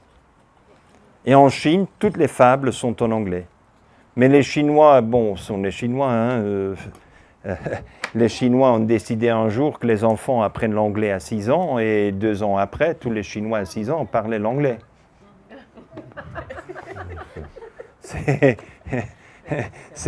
Je ne sais pas comment ils ont fait le copy-paste, mais ils ont fait le copy-paste et aujourd'hui, je suis devant des écoliers de 6 ans qui parlent bien l'anglais, hein, et qui connaissent mes fables, qui connaissent tout. Mais c'est la Chine. J'ai une question au niveau de l'Estonie. Vous avez formé 400 professeurs là. Oui. Est-ce que vous voyez déjà une réduction au niveau des jeunes dans cette problématique-là, de ces dépressions-là? Donc, est-ce que ça introduit peut-être aux élèves plus âgés Cela on peut impacter par des enfants de jeune âge, mais plus tard dans l'adolescence, ces fables, est-ce qu'on arrive là à résorber cet immense taux de dépression? Alors, bien entendu, 6 ans est trop limité pour avoir vraiment des résultats statistiques, mais mutatis mutandi, je fais la même logique en disant le fait que le gouvernement continue et maintenant, cette fois-ci, j'ai lancé pour la première fois aussi des cours pour l'école normale. Alors maintenant, le gouvernement a décidé que l'école normale doit inclure à l'université des cours sur les fables. C'est-à-dire, on est en train d'institutionnaliser. Je dis toujours, pour avoir des vrais résultats, il faut avoir au moins 10 ans. 10 ans de travail. Sinon, on a plutôt des anecdotes que des vrais résultats scientifiques. Mais on a décidé de le faire et le prochain congrès national d'éducation, c'est-à-dire 7 ans après qu'on a démarré, on m'a invité de faire l'allocution principale auprès de tous les enseignants du pays. Alors on commence à avoir une écoute, des résultats, je crois, d'ici encore 5 ans, avant d'avoir vraiment des résultats. Super. Et je provoque, si quelqu'un est dépressif, vous pensez que de lire ces fables des gens dépressifs, ça pourrait rapidement les aider? Ah oui, moi j'ai l'expérience, mais ce sont des anecdotes, ce ne sont pas des résultats scientifiques. Mais mes résultats sont que les gens commencent à s'imaginer des choses. Ils ont un but dans la vie, ils voient des choses qu'ils n'ont jamais vues. Je sais que pour beaucoup d'enfants, la grand-mère est très importante. Et quand ils ont vécu le décès de la grand-mère, pour les enfants, c'est vraiment une dépression, c'est difficile. C'est-à-dire que je sais qu'il faut, dans votre noyau de famille, il y a plusieurs personnes qui, pour un enfant, sont clés, s'ils ont eu l'occasion de les connaître. Et là, je sais que le positivisme des fables, mais positivisme par surprise, pas positivisme parce qu'on fait la fête. Non, le positivisme parce qu'on donne des surprises, on ne savait pas. Moi, je peux vous entretenir pendant des jours avec 365 fables. Vous avez besoin, si je vous les présente en une série, vous avez besoin de 3 semaines d'être assis. 3 semaines. Et c'est non-stop, hein? Mais je vous assure, vous allez vous amuser. Parce que chaque fois, je ne sais pas si je vous ai apporté quelques petites surprises, mais quand même, je sais que vous allez à la maison. Quand l'enfant l'écoute, il va à la maison, il en parle à la maison. Combien de fois les enfants parlent de ce qu'ils ont appris à l'école? Et là, les parents se rendent compte que chaque semaine, 2 fois par semaine, les enfants viennent raconter des histoires qu'ils ont apprises à l'école. Et pire pour les parents, ils ne peuvent pas dire « Ah oui, je le savais ». Le pire, c'est que les parents doivent dire « Mais non, je ne crois pas. Hein. » Alors là, les baleines qui pompent 1000 litres comme un 6 volts, ça passe. Mais maintenant, la grand-mère, mais arrête, quoi. Mais vous voyez, c'est ça ce qui rend positif. Positif, ce n'est pas que vous êtes heureux, joyeux, mais que vous avez des surprises qui donnent du sens à la vie. C'est ça ce qu'on a besoin. Et qu'on sait qu'on peut faire mieux. C'est la grande différence. Tout le temps, on sait qu'on peut faire mieux. Ah oui, la pêche, la surpêche, alors qu'est-ce qu'il faut faire? Arrêter de pêcher. Et c'est là où les enfants ne veulent pas choisir entre l'un ou l'autre. Les enfants veulent avoir la 3e option. Tout le monde veut avoir une 3e option. C'est pas la guerre ou pas la guerre. Non. Quelle est l'autre option? Ah non, on n'en a pas. Parce que nous sommes dans une dialectique dans notre cerveau. On nous a enseigné la dialectique pour et contre, et raisonner pour et raisonner contre, tandis qu'avec les fables, surprise, on change les règles du jeu. Et c'est ça la force. Les enfants, quand ils font des jeux, ils aiment bien tricher, hein? Mais c'est quoi tricher? Tricher, c'est changer les règles en votre faveur. Et c'est là où je chatouille un peu cette créativité des enfants. Changeons les règles du jeu. mais pas les règles que vous jouez avec vos copains, les règles que vous allez jouer quand vous seriez grand. La pêche avec des bulles, plus avec des filets. En plus, les filets, les microplastiques, mais on ne parle pas, parce qu'on ne parle pas du négatif, on parle du positif. Et chaque fois qu'on est devant ce choix entre le négatif et le positif, j'amène l'enfant avec une surprise qui immédiatement le mettra dans le positif.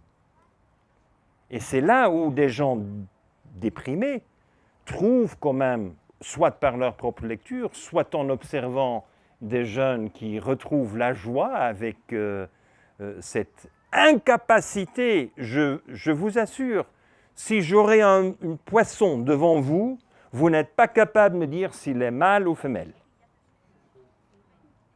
Si vous êtes l'exception, vous me le dites, je vais chercher des poissons. Hein. Et pour un enfant, imaginez-vous cet enfant de 6 ans, si vous ne connaissez pas la différence entre mâle et femelle, qu'est-ce que vous savez de la vie? Et c'est évident que l'enfant vous reproche de ne pas savoir l'essentiel de la vie. Et surprise, pourquoi est-ce que je n'ai jamais pensé si mon poisson que je mange est mâle ou femelle? Et vous verrez, prochaine fois au restaurant, les enfants vont dire « Papa, est-ce que tu as bien vu ?» Et on ne sait pas répondre. C'est exactement cette dynamique qu'on crée. C'est pour ça que le résultat en étant qu'on a une approche positive, on ne peut pas être déprimé quand on voit cet enthousiasme qui est en train de surgir. Et on sait que sur 36 fables, il y a un enfant qui devient super enthousiaste sur une fable. Pas tous les enfants sur toutes les fables. Parce que l'enfant a découvert quelque chose en soi. Et ça, c'est le moment le plus précieux dans l'éducation. L'enfant reconnaît. Ah, c'est pour moi. Moi, j'aime bien. Je veux poursuivre ça. Et c'est là où on aura cette détermination, cet apprentissage, et l'enfant apprend ce qu'on n'enseigne jamais. Et on sait que ça fonctionne. C'est la seule chose peut-être que les enfants apprennent pour la vie, ce qu'on n'a pas enseigné. Autre question. Fait chaud quand même, hein? Bah, soif, j'ai, mais encore... ben voilà, madame. Donc, pour continuer, ces fables, on peut les découvrir en famille, et puis peut-être de famille en famille, les faire découvrir à d'autres familles, petit à petit dans les écoles. Mais donc, est-ce que vous recommandez certaines fables qu'on peut déjà étudier, regarder, découvrir en famille? Mais toutes les fables, hein, vous pouvez découvrir en famille. Bien entendu, comme toute école, on souhaite avoir une diversité.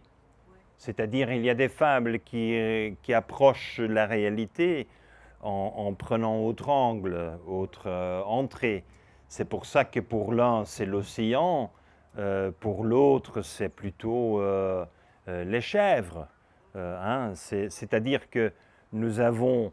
ça, c'est une fable qui a eu une très grande réussite en Estonie, comme on parle.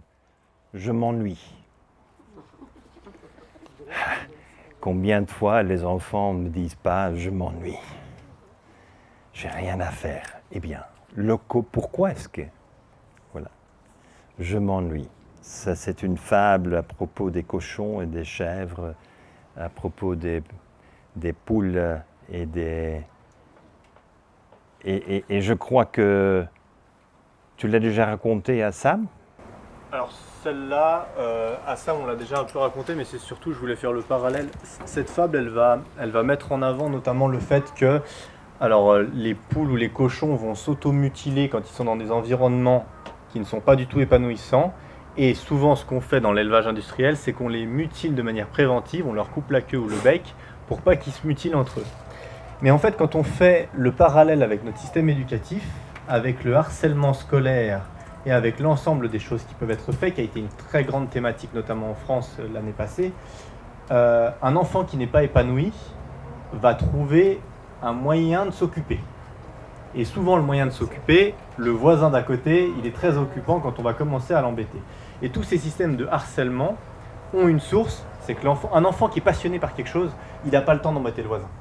Et en fait, cette fable-là va simplement imager ce sujet-là, mais c'est là où on peut voir à un tel niveau de profondeur qu'on peut avoir derrière une histoire.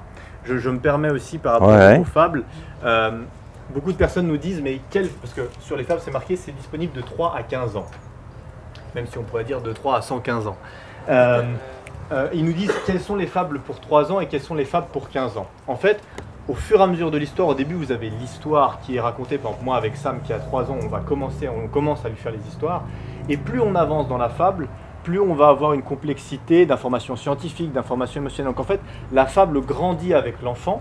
Et plus l'enfant gagne en compétences, plus il va pouvoir avoir de la complexité. Au début, l'enfant est émerveillé par l'histoire, et à 15 ans, au collège ou au lycée, il va apprendre comment techniquement rentrer dans le processus pour passer à l'action et pour l'ensemble. Et en fait, on a plein d'actions intermédiaires pour pouvoir passer là-dessus. Donc c'est pour ça que ce sont des fables évolutives, et voilà, c'était aussi une chose importante à rajouter. Si vous regardez le livre, il y a un tableau avec toutes les sciences qui sont mises dans la fable. Il y a 30, 40, 50 thèmes scientifiques qui sont inclus dans les fables. Et c'est aux enseignants, on va passer un peu de temps l'après-midi avec les enseignants, c'est aux enseignants de faire la découverte de ce qu'on peut encore rajouter. Parce que même histoire, on raconte dans cette mentalité, l'enfant aime bien la fable, l'enfant aime bien qu'on répète les fables, mais ici, on rajoute des éléments scientifiques. Je vous donne un cas concret. On parle d'un arbre et l'arbre devient, je dirais, un peu arrogant parce que l'arbre n'aime pas les vers de terre. L'arbre est fort, mais l'arbre n'aime pas les vers de terre parce que l'arbre n'a jamais osé poser la question quelle est la tête et quelle est la queue. Et comme l'arbre ne sait pas quelle est la tête et ne veut pas passer pour un con pour poser la question quelle est votre tête et quelle est votre queue, eh bien, il n'aime pas. Et c'est vraiment dans cette optique-là qu'on entre dans le détail. Et l'arbre souhaite vraiment mettre à la porte, foutre à la porte tous ces vers de terre parce qu'il ne comprend pas ni queue ni tête, ni ose poser la question. Mais l'arbre sait très bien que le jour où il n'y a plus de vers de terre, ce ne sera plus l'arbre le plus fort. Et c'est cette approche-là. Alors maintenant, je peux commencer à rajouter des enzymes, je peux rajouter des systèmes digestifs, je commence à rajouter des éléments qui me permettent de complexifier la fable. Et les enfants qui connaissent bien la base de la fable, maintenant, commencent à créer tout un système de vie autour. Et tout d'un coup, bien entendu, l'enfant reconnaît que même l'enfant ne sait pas quelle est la tête du ver de terre. Et c'est ça, c'est le dialogue. Et il faut admettre, il faut poser la question, il faut faire peut-être le test, il faut regarder. Mais toute cette approche est une approche qui peut prendre 12 ans. Et on l'a fait en Chine. C'est-à-dire, tout l'enseignement qu'on fait en Chine, c'est exactement de préparer les enseignants à accélérer l'apprentissage. Parce que maintenant, l'enfant qui est intéressé ne veut pas attendre 10 ans, veut savoir maintenant. Et alors là, il faut quand même avoir comme enseignant un peu la conscience que oui, il y a l'enzyme, on ne parle pas des enzymes aux enfants de 6 ans. Mais si c'est 10 ans ou 12 ans, c'est une décision. C'est grâce au fait que l'enseignant connaît l'enfant qu'on peut faire accélérer l'apprentissage d'un enfant contre l'autre et qu'on n'est pas obligé de travailler avec la moyenne de la classe, qui est toujours un problème de « je m'ennuie ». Je m'ennuie parce que je sais déjà.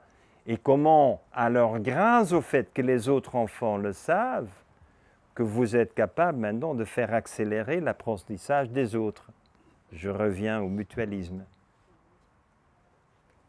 Ça va? Quand les enfants passent par les différentes étapes, ils se rendent compte que plusieurs fables ne sont pas des fables du tout, mais une réalité. Ici, vous avez le textile avec le logo de notre bateau, mais le textile est fait avec du café. Alors, c'est la fable, bois-le, porte-le, mais les produits existent. Il y a 2 usines maintenant qui fabriquent des textiles avec marque café intégrée. Pourquoi la marque café? Parce qu'elle absorbe l'odeur de votre corps. Peut-être je devrais le porter. Mais en tout cas, c'est assez intéressant pour les enfants que peu à peu, on n'insiste pas du tout, ce n'est pas du tout dans les fables, on n'en parle pas. C'est une des découvertes que les enfants feront à fur et à mesure. Ils se rendent compte que faire le textile, faire des vêtements avec le marque café, eh bien, c'est une réalité. Et c'est ça ce qui renforce cette création de ce nouveau monde, que des 365 fables, il y a au moins 10% avec des projets déjà réalisés. Et ça donne une confiance supplémentaire aux enfants qui disent « mais moi je serai le responsable pour tel projet, tel projet, tel projet ». Et c'est exactement ce qu'on cherche, a purpose in life. Il y a un propos dans la vie, on souhaite faire quelque chose, on souhaite réaliser. Et tout est émission zéro, tout est réutilisation des déchets sans émissions supplémentaires. C'est toujours pour moi très clé parce que c'est le concept que j'ai développé déjà dans les années 80. Encore? Non, j'ai plus rien d'autre. Ah, plus de jouets. Mais voilà, je vous remercie beaucoup pour être venu.